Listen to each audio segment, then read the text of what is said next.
sharing 31 reasons I'm glad I left the Mormon Church. I know a lot of this was tongue-in-cheek, and some of it did actually make me laugh.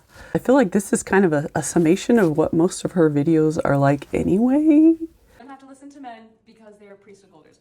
And please don't listen to men just because they hold the priesthood. Make sure that they are being righteous in their life. If you want to know more about the priesthood, go check out this video by Bachelor. I think that's how he pronounces his username. It's awesome. I love wine. I feel like she mentioned alcohol several times, and I know that's a big ex-Mormon thing, to go do everything that was forbidden unto you. But you want to know something about alcohol? Do you want to know what the World Health Organization says is an appropriate amount to drink?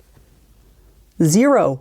There's zero alcohol amount that is good for your health, which is strange, almost like it's prophetic.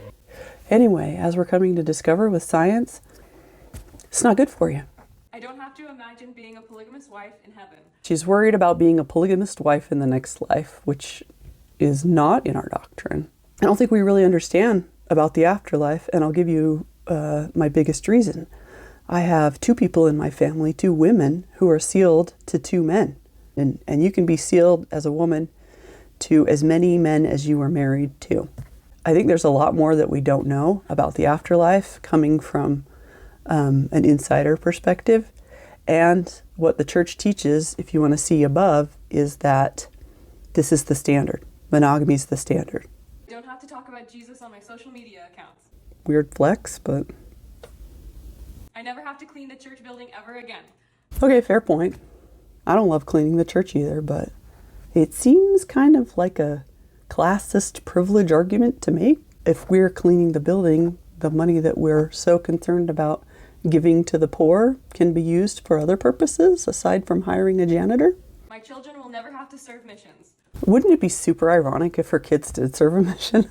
I don't have to pay tithing to a $100 billion corporation. There's a lot of blessings that come with paying tithing. I remember a week where I was super poor, but I still paid my tithing, and I got fed every day that week, just randomly. It wasn't even that I went to shelters. I just happened to get invited to dinner, or work was having lunch brought in. There's tons of other blessings, but I don't like people who say, oh, poor people shouldn't be paying tithing, or we shouldn't be paying tithing. There's a lot of blessings that come from it, so y'all need to chill.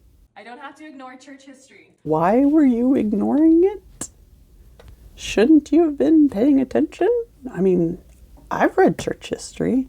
I'm sure what she means is she didn't like church history and tried to stay. History is not there for us to like, right? And there's weird stuff in the past because humans are humans.